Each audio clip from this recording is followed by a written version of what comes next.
Hello everyone, you're listening to Michelle Speaks on 180radionow.com, currently heard in over 128 countries around the world, and I'm your host, Michelle Portier, founder of Healing Women, Healing Nations of Northeast Florida. We live in a society that condones living behind masks, hiding who we are and the issues we face, some too taboo to discuss with anyone. You may be worried about being judged or ashamed of what others may be thinking of you. Michelle Speaks not only uncovers it, but we look for solutions to deal with it head on.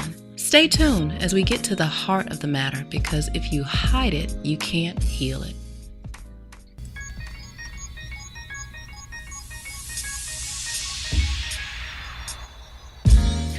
Good afternoon, everyone, and thank you for tuning in to your fastest growing talk show host on the radio, Michelle Speaks, with yours truly as your host, Michelle Portier.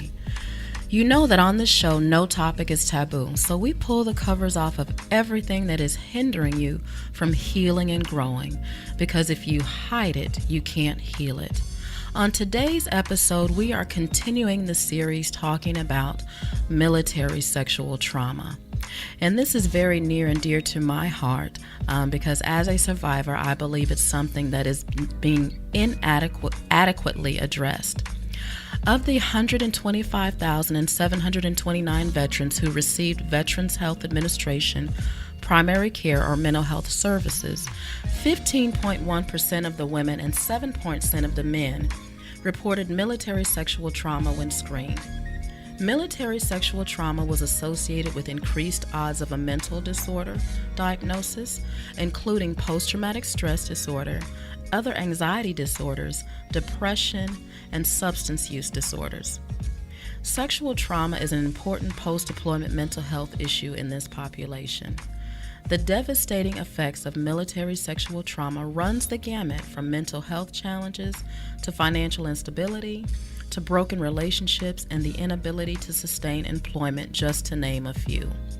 So what can we do to minimize and or eliminate the stigma attached to military sexual trauma and provide viable solutions to helping our service members heal? So let's get to the heart of the matter. I want to introduce to my listening audience Mrs. D. Quarenta, founder and CEO of Northeast Florida Women's Veterans Association. I want to thank Ms. Quarenta for agreeing to come on and talk about this very sensitive topic. She is a professional colleague. She is a fellow service member. I honor her for what she's doing in the community, and I honor her as a person. So I just want to thank you, Ms. D, for coming on to talk about this topic. Thank you for having me, Michelle. It's a pleasure. It's a pleasure. So for my listening audience, let them know who Ms. D. Quarenta is personally, professionally, and spiritually. Well, there's not a lot to me. Right. I'm sure there's more than meets the eye. Yeah, there's not a lot to me. I'm pretty laid back, but I've spent 20 years in the Air Force. I'm a retiree, and I have 3 kids who are grown, but not really grown. Right. So I can relate. Retirement is not in my near future. Mm-hmm. As you said, I'm running a nonprofit organization for women veterans, so that's a challenge in itself. Yes. And I see here spiritually, I'm an ordained minister. And do a lot of singing. We'll say that. A lot of traveling singing. Right. So, and you have a lovely voice. I've had the honor of being able to hear. For those of you that have missed it, you missed in a treat. It's okay. But that's really it. I'm like I said, pretty laid back. Right. I live on the water. I enjoy the water, so I'm the person that's sitting out reading a book or doing something. I don't really get in the in crowd. I'm kind of a loner. Right. Well, water is soothing. Water is healing, and it's just peaceful. Yeah. Mm-hmm. So I kind of agree with you. I guess I would consider myself to be a loner as well. Mm-hmm. So again, thank you for sharing a little bit about who you are. So I just want to get right into it. This is a topic that has been very controversial where the military is concerned. My own opinion is that, the military doesn't want to have a black mark on it, so it's been the proverbial elephant in the room until it's gotten to the point now where it can no longer be the elephant in the room because of the wide range of effects that it's having on our service members, past service members from long ago and our service members just coming out. And so, Ms. D, how have you been impacted by military sexual trauma? Well, one with the women that I work with, Right. but, I guess, I've thought about this long and hard, and I guess I'll be revealing for the first time. Okay. I've never talked about this, but I was assaulted when I joined the military. And, it hasn't really had a major impact on me because it was something that I just kind of went past and kept Right. living my life. Right. And I didn't think about it too much until I began to work with these women. Okay. And to see that, this is almost common Right. in the military. So that's really the impact. And it's not a major impact when it comes to me personally because, Okay. like I said, I've learned to just move on. There's so many other things Right. more important to me. Right. Wow. Well, I thank you for sharing that very personal thing for the first time. I appreciate that, and I'm honored that you felt comfortable enough to do that. You say that you weren't really impacted by it, so it wasn't a thing of you just suppressing it. It was just something that was. I think I did suppress it. I was angry because it was someone I knew and trusted. Right. But when you start living your life, there's just other things that become more important. We as women tend to put ourselves aside anyway, Right. and move on with the task of the day. And that's really what I've done for so many years. And I didn't think about it again until, these women start talking about what was happening to them in the military. And I'm Right. like, first I thought, well, get over it. But we're all different. Right. And we deal with things differently. And so I learned to have empathy. Right. I guess because of the way I was raised, just move on. Right. A strong mother. Well, coming from that same background with a strong mother, strong grandmother, that was the thing. This was the thing my mom said. Put on your big girl panties, suck it up, and just keep moving. Exactly. And for many of us, that's how we were raised. So that's what we did. We did Right. what we knew to do. Right. But just from some of the statistics, and even in speaking with the women that you encounter and the women that I encounter, I'm finding that that's not always the case, No. that they're not able to do that. No. And so that's exactly why we're talking about it and hopefully coming up with some viable solutions Right. to avoid losing so many of our female veterans Yes, that we're losing. Yes, we are. And so I thank you and I commend you for, sharing, but also being a part of the solution with Northeast Florida Women's Veterans Association. Right. And so I know you said it didn't really come back up for you until you started dealing with the females that you deal with that have that issue. Right. And like you said, in the military, it was common. It was something that was common but not talked about it, but we're really finding out how common it was. My mom was a veteran, served 25 years and has been out 25 years, and just revealed maybe about 2 years ago that she was also a victim. Wow. Never knew it. But as I started talking about it, she opened up. Right. And so this just shows how common it has been in the military. And so how have the female veterans that you've served handled the effects from what you've seen? They have not necessarily handled it well. That's why we have a high suicide rate. Right. That's why we have homelessness. That's why we have unemployment, because they're not able to deal with some of the effects of MST, or Right. military sexual trauma. And remember, some of the MST is more brutal than others. Right. And so it's going to affect us all differently. So what would you find to be the most prominent effect that you've seen and observed in the women that you've encountered? Well, like I said, that's the increase in homelessness. That's the increase in unemployment, not being able to deal with everyday life. Isolation is a big one. Not trusting. There's so many. That's a very biggie. Yes, there are so many. Again, everybody respond differently, and everybody use those defense mechanisms, to help them get through the day. But it is a big problem. Right. And so, with that being said, I know you said that we have a high incidence of suicide among female veterans, and that's not really talked about. No. And homelessness. So for here in the Duval County, on average, how many women do you think that cross your path that have encountered the homelessness? Not an exact number, just an average, a percentage. I couldn't give a percentage. We see a good 5 women in a 1 to 2 week period who are homeless. And when I say homeless, I don't mean sleeping under the bridge or in a shelter. I mean they are sleeping in the car. And remember, homelessness is also, the lease is not in your name. Right. And so you have a lot of sofa surfers. Couch surfing, yeah. Yes, you have a lot of individuals living in abusive situations. Because they don't want to be out on the street. Right. So. And so that's exactly why we're talking about this. And I shared a little bit of my own personal story during our last episode, but one of the reasons that I'm so passionate about it is because I experienced all of that, being homeless, sleeping in my car, couch surfing, isolating, not being able to keep employment, not being able to trust. And the acronym I have for trust is time, respect, understanding, sensitivity, and tenacity. It takes a long time to establish trust, but it only takes a second to destroy it. And a lot of our female veterans have experienced that, and it's been compounded.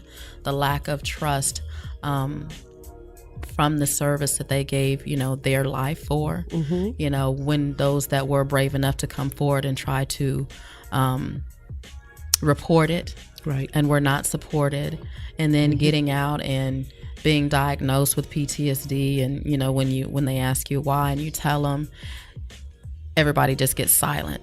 So we've got to stop the silence. We've got to go from being silenced to having solutions to help these women get back into society and have a great quality of life.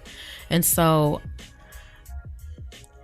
I'm asking you, what do you think that we as a community can do here in Jacksonville to improve how women veterans are treated regarding MST, how they are helped, and how we are better able to get them back on the right track to redefine their life? Well, first of all, I know that we have a shortage of counselors, but let me talk just a second about the VA services.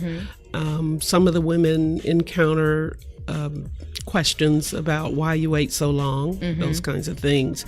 Women want to be compensated. And I remember talking to a VA doctor, and she says, you all are so busy concentrating on what happened to you and wanting to be compensated for it that you don't deal with, try to heal from it. But you can't heal from MST in that way. You learn to cope. And you gain some good coping skills. But compensation is still important. Because that's the least you can do. Exactly. But you find that a lot of times the doctors won't document it as such. And of course, that a lot of things have not been recorded while they were active duty. So it's very difficult to prove that they have been assaulted while they were on active duty. So what the VA does is provide the mental health counseling, but they're not compensated because, of course, there's no record. And so that's quite a challenge. And so if they can come up with a better way of dealing with the MST claims, that would help. In the VA side, the community, I don't know what the community could do. It's like anyone with mental health challenges. What do you do? I think, with Women Veterans Recognition Week, one of the reasons we do it is to bring awareness to the community about some of the challenges that women veterans have, so that they can better understand and know that we're just not just women, but we're women veterans. And we have some different challenges from your average male civilian. Veterans, Well, that and our civilian counterpart women. Okay, thank you. I wanted to go back and touch on the comment that you made about the doctor that made that statement about focusing so much on compensation that you're not focusing on healing. Was I correct in hearing that you said it was a female doctor? Yes, it was. and that's the thing that kind of perturbs me, because from my own experience and from listening to the experience of other female veterans, some of the women doctors or officials or clinicians are harder on us than the male counterparts. Right. And I just don't get that. That's one of the things I feel like could help change how women veterans feel about even disclosing, is having clinicians, especially same-sex clinicians, that are more compassionate and empathetic, Right. And understanding. And the next thing I wanted to touch on is you said about the records not being documented, or has there been an instance too where women have reported but it's not documented? It's not documented. Right. And so, not one incident, many incidents. Right. Yeah. And so this is the thing. If we say we want our female veterans to heal and we want them to focus on getting on with their life, then we have to first acknowledge that they were violated by the very organization that they were committed to serving. And two, we need to be more proactive in helping them without labeling them, because they've already been shamed. They've already been guilted. They've already been made to feel like, in some way it was maybe their fault. And so we just have to do better. I thank you and I commend you for what you're doing in the community to raise the awareness, and provide education on the special dynamics that women veterans encounter on a daily basis, on top of, the normal dynamics that they encounter retransitioning or reintegrating back into the community. And so what are some of the obstacles that you've run into in trying to help those become stable that have been affected by military sexual trauma? The bigger obstacle is adequate housing, because again, a lot of them are dealing with homelessness or on the verge of homelessness, because they're not able to work in the traditional work environment. Some individuals can't work with a lot of people around them, just not able to deal with it. So those are some of the challenges, finding work, the proper work for them to do so that they can make a living. But the homeless issue is a whole nother subject matter. And, that's a whole nother topic for a whole nother show. It is, but it's critical here in Duval County. Getting them, for instance, someone suffering with MST may not be able to sleep in a room with a stranger, even if it's a female, because some of them were violated by females as well. And so it's difficult for them. So our supportive services in the community don't take those things in consideration, because they don't understand female veterans, and they don't understand MST and the effects of MST. And so, you just group everybody together, but it doesn't work that way. Yeah. So one of the things that I feel would be a possible solution for that, just that very aspect of it, is being able to go in as a facilitator or a presenter to various organizations and educate them and provide training on, one, how to identify it, what are some of the symptoms, and two, how to handle it, or even have the resources available to refer them to. I believe that's a viable solution that we can do to kind of offset some of the challenges where that is concerned. But there's a larger issue. I just feel like it's not taken seriously. No. At all.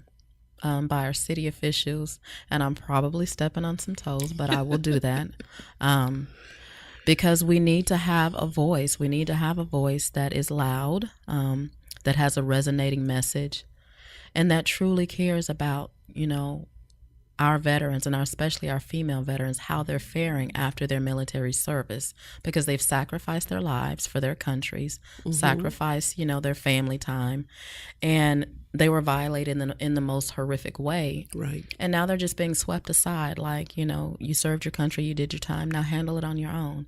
And that's just not right. And I'm not going to say that's not fair, because life is not fair, but it's not right. And we just have to change that. So, by linking forces with organizations like yourself and Healing Women and Zahara and all these other organizations out there that are being a voice and raising the standard, raising the awareness, I believe that we can truly make a difference if we just continue to stay the course. So what are how do you think the VA can improve on how they treat and serve female veterans? I know we touched on that a little bit. Right. But what are some other things that you can think of that they might be able to do? I think that their mental health counselors and their social workers need to work together on behalf of those veterans and host, as you were saying, those workshops and those gatherings. There's a lot of things that we do that I personally feel like this is something the VA should be doing. Right. I concur with that. That they need to be a little bit more proactive about helping our women, because having them to get in their car or catch a bus to come sit down with a counselor is not enough. There needs to be some healing. And a lot of that, and there was a group, they used to have group, and the counselor that did group is gone. And there's no replacement? That I know of. Wow. I know that the Vet Center supposedly have a group session. I don't know if they still do it. But, there needs to be some consistency. I was about to say in that, services. Yeah, right. And the VA needs to be a little bit more proactive in how they handle MST. And you can't come up with something on your own. You need to sit down with women veterans. Exactly. And talk to them and find out what the issues are and what they think is going to help them get through this. And so that has been one of the missing links. Yes. In their attempt to address the issue, they have not consulted with the veterans that have encountered these experiences. Right. That is, wow. Right. How do you provide a solution and you haven't? Well, that's the story of most supportive services in Northeast Florida. They come up with programs, but they don't really ask what the need is. And that's why we did the Restore Her research. Right. Because we didn't want to just come up with something. Right. We wanted to find out what the problem is and how we can resolve it. And that's how we came up with Her Total Wellness. So we want to meet the need, not just do what we feel is going to be the solution. But there's Zahara, Helena Pugh came up with a town hall meeting. We went out to Orange Park this week and talked about homelessness. And as that grow, it won't just be homelessness. It will be MST. It will be employment. It will be childcare. Those things that because we it's really, all really connected. need. Yeah. Yes, it's all connected. Yes. Yeah. Yes. And so, Miss D, a majority of the women I've encountered that have experienced sexual trauma are very good at hiding their feelings. What do you see as indicators that someone is a victim, even though they're hiding it from everyone else? Wow. A lot of mental health issues that we have, we don't verbalize it, but it's manifested in other ways, such as how we handle relationships, how we trust, as I said before, or do not trust. Do not exactly. Especially when volunteers come in and they want to volunteer, and then I can say, would you do this? Right. Well, I'm not really comfortable with that. Right. So why you're not comfortable with that? Right. Well, and then you know something is going on because it's not normal. Right. So why are you here to volunteer? Well, I mean, but most of the people that volunteer with us have some issues. Right. They have some issues, and truth be told, we all have issues. We all do. Right. We're all crazy. Right. Pretty much. We all have a level of cray-cray. It just depends on the circumstance that brings what level of cray-cray out. Yes, we do. But that's why, I always say, it could have been me. I always look at things like that. It could have been me. And so how would I want to be treated if it was me in those shoes?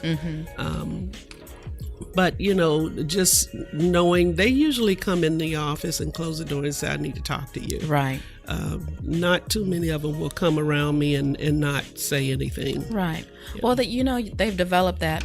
Once you establish that rapport with them and they feel safe, then, you know, they openly disclose.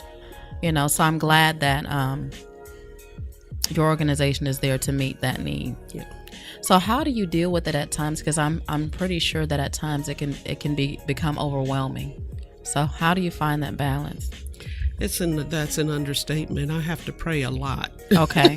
I lose a lot of sleep because, again, it could have been me, and some of the things that I hear, some of the stories, some of the incidents concerning MST is like, who does that? Right. You know, and I hurt because they're hurting. Yeah. And when they can't get through the day. Sometimes, you know, I have someone who I haven't heard from in a few weeks, and I'm calling, where are you? Because you know when they go off the radar that something's wrong. Yeah. Yes, I need to hear your voice. Come, or I'll make an excuse for them to come into the right. I need to see you. Right. You know. So what we do, you know, to link arms and help our fellow veterans, that's what we do. Yes. In the absence of consistent and effective medical help, what other resources are available? Where do I go when I can't get regular help from the VA? Medically, what are you talking about? Medical care or just medical resources? Care, resources in general, because when you're in that spiral, you know, you don't know your head from your tail, the up from the down. So where do you go when you get in that state? You know, there was a time I would say there are a lot of supportive services in the community, but over the last few weeks, I've seen some things, and now I'm like, we need help. Yes, we do. We need help, and we need to create our own help. No more of this supportive service agencies. The women veterans need to have their own. Right. As in housing, as in counselors. We're working now to find mental health counselors who are, in fact, Dr. Blanding is a mental health counselor. Right. She's retired Army. Right. And have a heart for women veterans. Right. So we need to find people like that really understand us. Where do you go? I always tell them to come see me, because what we do, I don't give you a list of numbers to call. Yes. Yeah, we don't do that. What we do is pick up the phone and call and connect, get the appointment and follow up and make sure they got the help they need. Okay. Because we need funding. Yes. You know, we can't do a whole lot without funding, but we do what we can. Right. If we have to take them home, we do that. You know, if we have to go in our pocket, we do that. Right. Because we understand. And that's what we do, you know, and I do the same thing. Wow. Yeah. So in addition to that, if someone were having issues, a female veteran, didn't understand that those issues that she was having is a result of the MST that she encountered in the military, what would that look like? Like, what are some of the symptoms that would be associated with that? Well, we've talked about that, the lack of trust, sometimes even paranoia, not wanting to go in the VA clinic because it's predominantly male, so they don't want to deal with the VA services. Could be a lot of things. It's all different. Right. Some of the things that I wanted to make sure that we brought out were things like having nightmares, little interest in interacting, negative physical reactions, you know, in response to, like, I know for myself, there are certain smells, or if I hear a voice that sounds similar to the voice of the assailant. Okay. And I've encountered maybe 2 or 3 times someone that vaguely looked like them. Wow. Yeah. Hypervigilance, anger, poor concentration, flashbacks. Those are all things that if there's someone out in our listening audience is encountering this, these are things maybe that you might need to take a closer look at, because you may be experiencing, some symptoms related to your military sexual trauma. Because you stated earlier that women, we often put ourselves last. We're so focused on nurturing others. So anything that we're dealing with, we kind of suppress. We suppress to survive, you know. But we can only do that for so long. And, there's different manifestations, as you said earlier. And so I just kind of really wanted to make sure that we put that out there. But Dee, if you had a young lady that was teetering on the edge, contemplating wanting to end her life because she just felt hopeless, what would you say to that young lady? I would say that you are important. I don't care what you're going through, you matter. Of course, I'm going to get them help for sure. Right. But I always tell them, you matter, and don't allow the circumstances to be bigger than who you are. There's a lot of things. It's just, and I always say it's going to be okay. You're going to get through this. So many women have come before you who have been able to survive through it, and you can do it too. And we're going to help you. Right. So for my listening audience and any ladies out there that are in that place where they're feeling like, that it's just too much to bear, you've heard Miss Dee's voice today. Just know that you matter. You are loved, and there is a place for you to go. Yes. Where you will feel supported, where, we will link arms with you. Right. By doing what we're doing today, but also getting out into the community and the grassroots, just getting out there and spreading the word about things that are available, outside of the VA. I wanted to also ask you, Miss D, do you think that we could do more as far as lobbying or getting into a position in where we can change legislation as far as MST? I think so, but we have to come up, just as with homelessness, you have to come up with a plan. What you want, what do you think you want, what do you need, what do you need them to do? Right. Because I really don't like the idea of going half-cocked about anything. Right, I agree. But we have to come up with the solution, and we know better than anybody else what we need to get through it. And once we do that, yes. So is that something that's in the works, or something that we could talk about? It's like something putting in the works. I think so. We're trying to deal with this homeless situation right now. Right. And a lot of that is connected. To that. We gotta get a facility, and so I'm working with Sahara and Mission Continues and the Women Army Corps. Right. We're working together to bring about change, and you got to tackle one thing at a time. Exactly. I have been back and forth to Tallahassee talking to some of the senators on the Military and Veterans Affairs Subcommittee about Women Veterans Recognition Week as a national observance. And I'm doing that because of issues like this. Right. When you cause a community to focus on an observance like that, what can we do in our community? Right. And so I think that's very important for our nation, because we haven't done it before. Right. And we need to focus on women veterans, not just veterans. The funding that comes in, most of it is used for our male counterparts because of the ratio.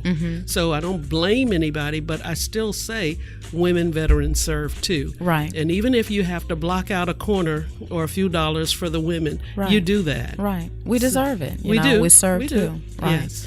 So I thank you for what you are doing to kind of change the mindset of, women veterans and military sexual trauma, and raising the awareness that it is all interconnected. Yes, it is. So how do we better serve, our female veterans that don't even want to identify as veterans? Because you said, I know you stated, that the funding, the ratio goes more towards male veterans because that's what's out there. But there are so many of our female veterans that hesitate even to identify.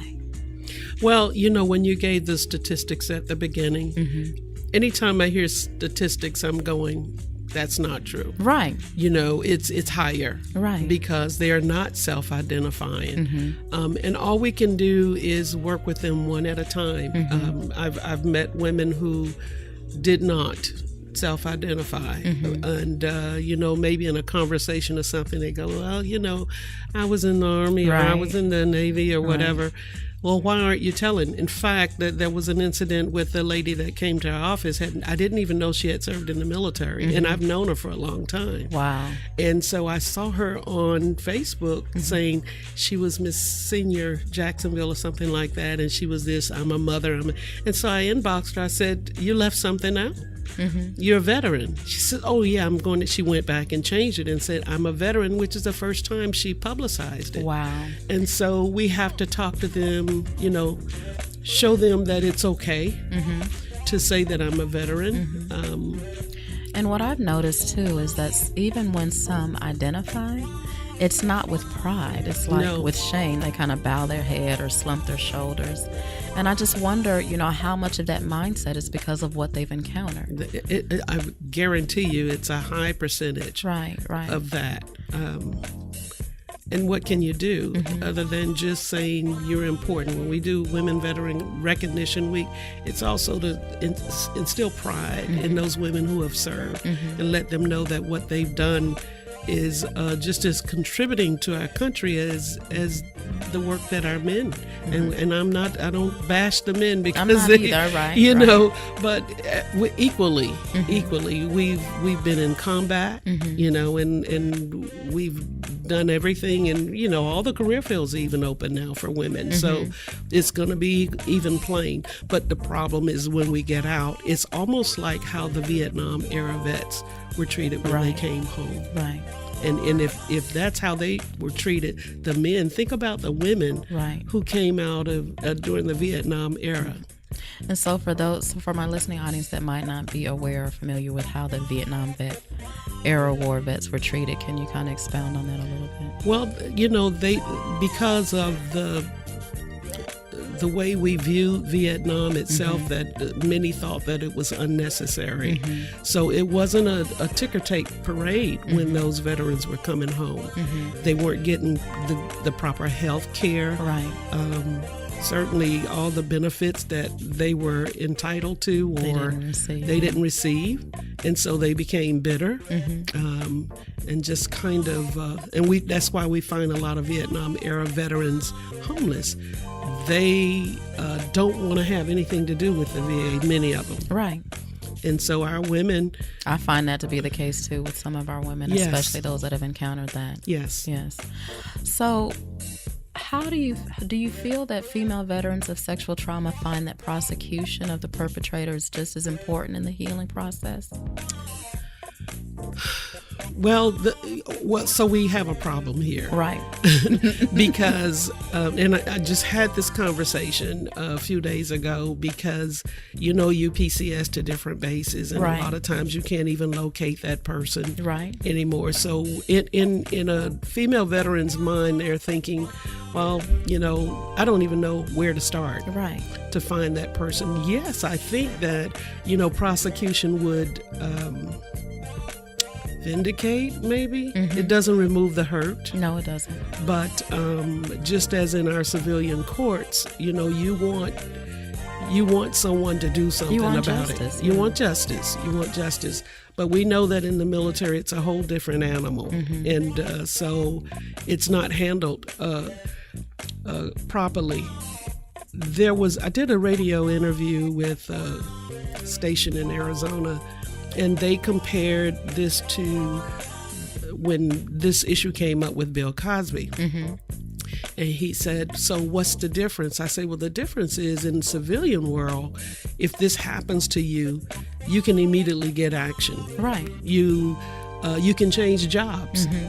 But in the military, you don't get to take your uniform off and go home. And not only that, in most cases, you have to continue to work alongside the perpetrator. Exactly. And though it's supposed to be confidential, it's not. Right. You know, everybody in your unit or your command has found out. Yes. And then you begin to be ostracized. Yes. And then, there's just no immediate recourse. Right. So there is a difference. So, for people that have an issue with, you're no different different than a civilian woman, that's so far from the truth. Right. Because we have to live by a different set of rules when we're in the military. And it's not an immediate vindication. It's not immediate. Right. And a lot of times, most of the times, there's nothing Right. that happens. They just move you. So in that instance, then how do we begin to help our female veterans move on? Well, for our veteran, because we were talking about active duty and when veterans, they get out, the active duty, again, It's a whole nother creature. It is. For lack of a It better is. word. It is. But for those who are out of the military, I think women individual have to decide whether or not it's important enough to them to go and say something. Unfortunately, when it comes to the VA, they feel like the VA could care less, Right. pretty much. And honestly, just my opinion, that's true. Yeah, and they've come up with MST specialists, and now when they do their intake, they ask you certain types of questions. What are you doing with that data? Right. What are you doing with it? So I don't know. Day by day, we will keep chopping at the root of this and come up with a solution of how to handle. Because though my daughter's not military, but if we are doing this not for ourselves, Right. but for our children, our grandchildren, and so And those forth, that are coming after who us. are coming right. after us. That's why we're doing that. Yeah. So, from the VA standpoint, for those that have, been courageous enough to reach out and seek the help that they need, I will talk about an experience that was encountered. The veteran decided that she knew that she needed help, started seeking some counseling in the mental health area of the hospital, but was violated by that clinical professional, re-violated, and then was told that, if you tell, they're not going to believe you because you're being followed by a mental health counselor. What would you say to that woman? You caught me off guard with that one. Yeah. Well, if it was me, I'd be pressing charges. Right. I would. I think, with our women veterans, we have to work on self-esteem and really believe that we're better than that. Right, and we're worthy. And right, and so be bold. Tell somebody, and if you don't get action, I'm one of those people. If you tell me something and I'm not satisfied, I'm gonna keep going. I need to talk to your boss. And if the boss is not working, then I'm gonna keep going until I get some action. And we have to be proactive like that as women. We have to. You served in the military with honor. And the other thing about that, that there are some discharges that are other than honorable surrounding MST. Right. Right. So we just have to stand up and say we're not going to take it anymore. Right. So we really have to just continue to band together. Yes. And most be a definitely. voice. Yes. We were courageous enough to join. We were courageous enough to serve. We have to be courageous enough not just to advocate for others, but to advocate for ourselves. Right. Yes. And we have to be our sister's keeper. Well, hey, they did what? Come on, I'll go with you. Right. I'll go over there with you and talk about that. And one of the things that I believe that your organization and organizations like yours provide that the VA doesn't provide, and even those that are within the community, other organizations and resources that say that they are there to help female veterans. One of the things that you provide and Zahara provides and my organization provides is consistency. Yes. Consistency, compassion, and just being very authentic. Yes. And that is the thing. I think those are the three major things that need to be changed within how female veterans are being treated regarding MST. Right. And any time that I have a veteran that come in the office and have issues with the VA, typically I send an email to our chief medical officer or clinic administrator, and have them to connect with that veteran to resolve that issue, because just things should not be tolerated. And a lot of times the leadership don't know what's going on. So, in a report that evaluated 55 million veterans from 1979 to 2014, wow, it concluded that female veterans are 2.4 times more likely to commit suicide than their civilian counterparts. Why is the suicide rate just as high as the rate of female victims of sexual trauma in the military, or at least according to the VA as of 2014? Well, again, there are a lot of unresolved issues in their lives, such as MST, while our civilian counterparts can get those things resolved through the court system. We don't. And it's not just MST, it's just having breakdowns and things that happen to us, whether it's discrimination. All of those things have to be suppressed. And so when you come out, you are not able to deal with that. Right. On top of transitioning from military to civilian life, on top of a lot of times divorce, because that's pretty high. Among, even without the sexual trauma. Even with yeah. So you don't know how to deal with that. Right. And when it comes to MST, that is never resolved unless you went through the courts while you were in active duty. And so, yeah, you're going to have a high suicide rate because no one's listening. And you feel like no one's listening. You're isolated, and we know that isolation is never good. No, at all. So it's going to be high. So why does suicide and sexual trauma seem to go hand in hand, or at least one follow the other? Well, how would you feel if Yeah. if you were violated and nobody cares? You think nobody cares. It kind of kills your self-esteem. You feel worthless. It kills your spirit. I mean, it just kills you. Kills your drive. Yeah, and then you become isolated, and then suicide happens. And not everybody that isolate commits suicide, and not everybody that commits suicide is isolated. Right. But they do go hand in hand. And then add to that component the spiritual aspect. Say you go and you disclose to your spiritual leader, your pastoral leader. You said, and then, are we going to go there? Yes, ma'am. If you hide it, you can't heal it. That's right. We need to heal our women. We need to heal our women veterans. So yes, we need to go there. So for those pastoral leaders that are misguiding or misleading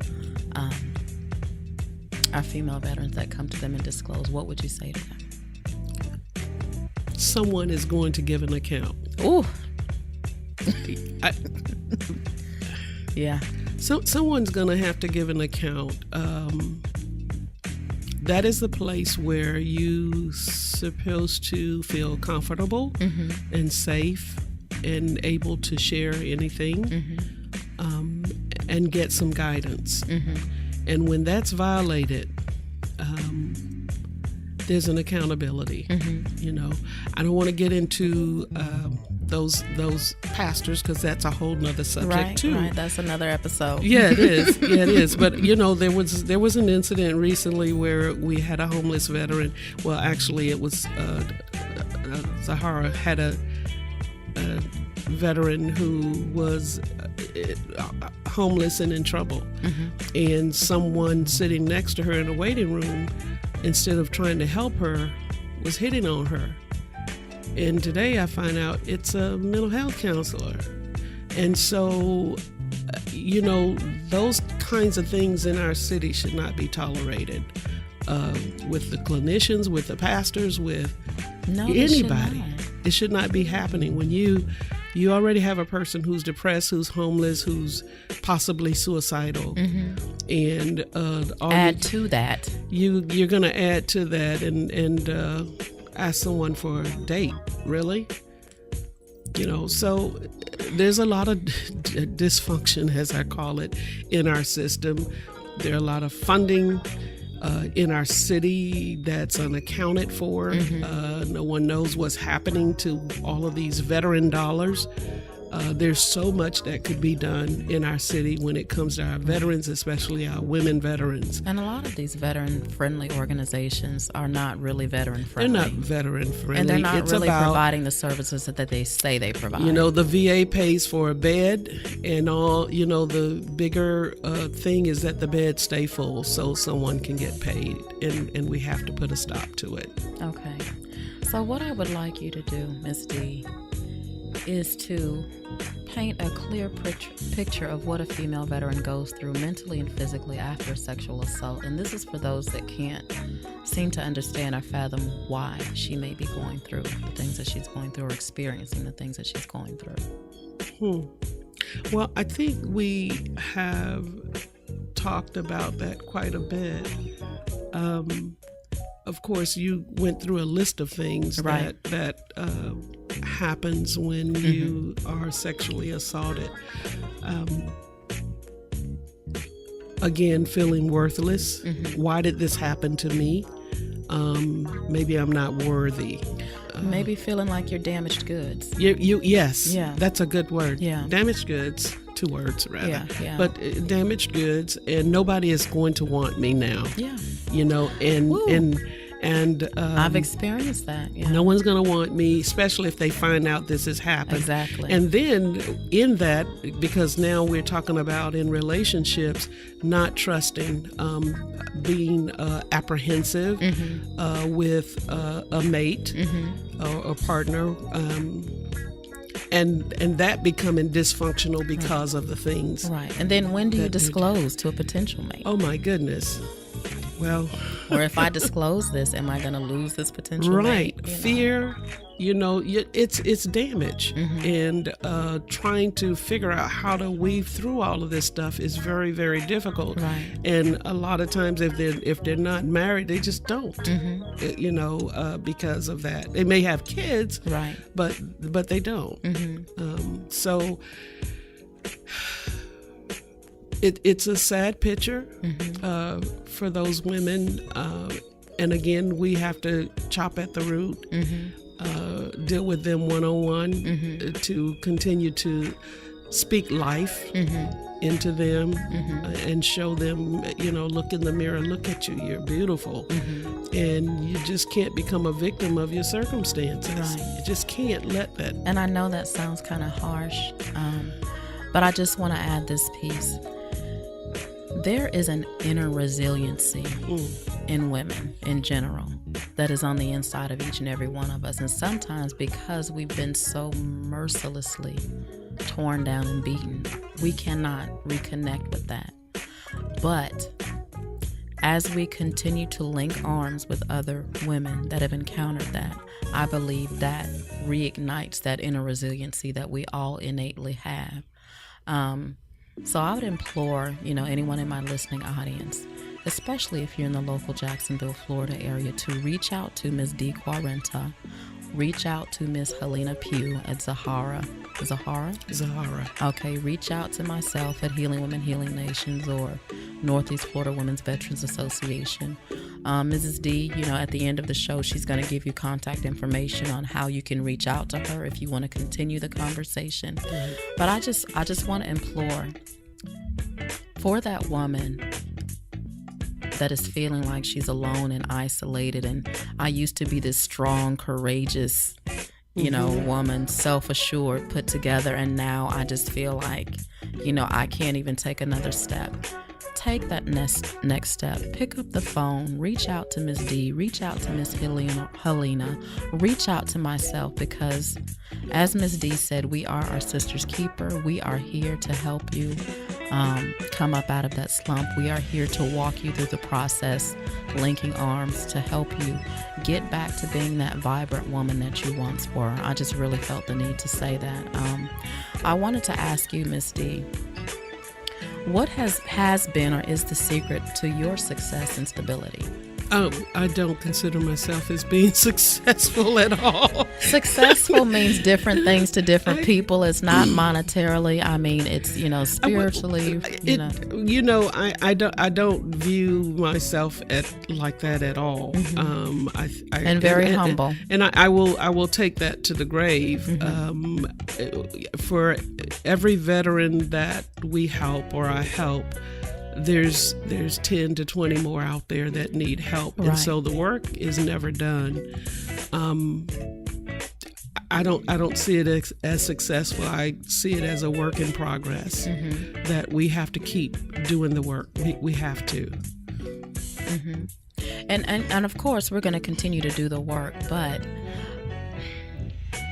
I always believe in giving honor where honor is due. Just the fact that you've been able to get to where you are today and be successful in getting as far as you have, even with yourself having been, a victim of that or a survivor of that. I like that word better. Survivor. You've accomplished so much, and I know that it hasn't been without, obstacles and trials and tribulations, but you still, you're in a place where you can get up every day, you can put a smile on your face, you can go out and interact with others, and you can still be an advocate. So that in and of itself is success, because there's many women in the ground that haven't been able to get to that place. And so what has been the thing for you? Has it been a strong circle of support? Has it been, family? Has it been your faith? I look at it as a ministry, one. But you have to really believe in what you're doing, and you have to believe that it's necessary. The thing that launched all of this was a lady came in my office when I was in Career Source.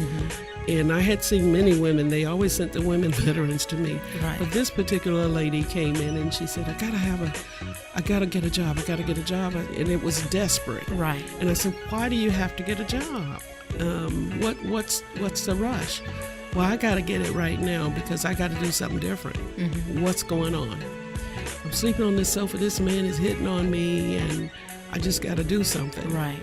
And so at that time, 5-star veterans had just opened, and they had a wing for women. And so we took her, I think that was in 2012-13, but we got her a bed over there immediately. But I realized that there was a need that wasn't being met in our community with our women veterans. The resources were limited. And then also, women veterans don't always like to share when it comes to men, talking to men. Right. And so we needed to be able to set up an environment where they can be comfortable sharing what's going on with them. And that's really what pushed me. And of course, Ken Johnson down at the city, he kind of have been my champion from the very beginning to get this started. But you got to really be dedicated, because when we talk about women veterans, you got to convince the men in power that this is a necessity. Right. And you've got a lot of chauvinistic spirits out there. Wow. It's a man's world, as we say. And so stay to it if that's what you really want to do. Well, I thank you for sharing all of that. So what has been one of your defining moments, and then what is a takeaway and a call to action for our listening audience? Okay, well, defining moments happen when women veterans come back and say, hey, I've got a job, I'm in a house, I'm doing good, thank you. For what you've done, or the kids were able to eat tonight because you guys gave us some food, or whatever the case may be. Those are defining moments, and they happen. The takeaway is, ladies, you're more. I can't emphasize enough. You're more than that. You're more than what society say, the stereotypes when it comes to women veterans. Rise above it. It's not going to happen overnight. We know that, but if you can just take baby steps, because you've been through a lot, so just take the baby steps and just conquer something every day. One thing a day. One thing a day, and you're going to get through it, okay? So it's going to be some tough nights, some tough days, but just stay to it because you got to rise above it. How can people find you to support your cause or your organization, Ms. D? I'm all over the city. A contact number, an email, your website. The website is www.forwomenvets.org, and that's FOR womenvets, VETS.org. Our address is 2133 Broadway Avenue. We're right off of Beaver Street. Okay. And the phone number is 904-862. I always get this 6039. Okay. Again, 904-862. 6039. Yes. That's age. Thank you so much. I wanted to kind of sort of do a recap of everything that we've talked about today. I'm sure I'm going to miss something, but the things that I wanted to point out were some of the viable solutions that we can do to address MST. One of the things we can do as far as the VA services is actually hold the clinicians more accountable, vet them better, provide more assistance with the MST claims, we need adequate housing. We need more social workers and counselors, and consistency in services. That is the key thing. Yes.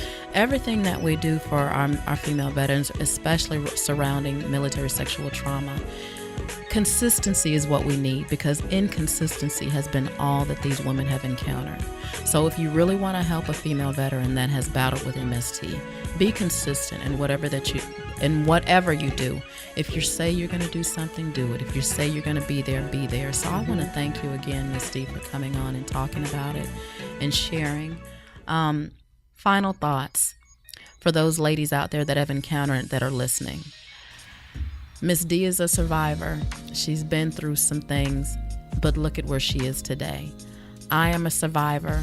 I've been through some things, but look at where I am today. So I implore you and I encourage you to continue taking a baby step, as Ms. D said. Do one thing a day, and that one thing a day will turn into many things a day. So you've been listening to Michelle Speaks with me, your host, Michelle Portier, and we've been talking about military sexual trauma with my very special guest for this afternoon, Ms. Dolores Quarenta. Thank you again, Ms. D, for sharing with our audience your testimony, your experience, and your insight. Tune in to us every Thursday evening at 7 p.m. Eastern Standard Time. All of our shows are available in our podcast directory for free, 24/7, by going to 180radionow.com/podcast, or click the podcast link in the menu on the homepage. Click the Michelle Speaks logo and you can access all of our previously aired shows. You can also listen directly on the 180radionow.com website by clicking the Listen Live button at the top of the homepage, or go to the Facebook page and click the Use App button. Also, listen through your web browser, on your PC, tablet, or phone on every major internet radio directory. Tune in, Streama, Radio.com, Screamer Radio, just to name a few. It is our sincere prayer that what you've heard today has blessed you and provided you with information you can use to help you in your situation or someone else's. Tune in again next Thursday at 7 p.m. Eastern Standard Time as we get to the heart of the matter. Because if you hide it, you can't heal it.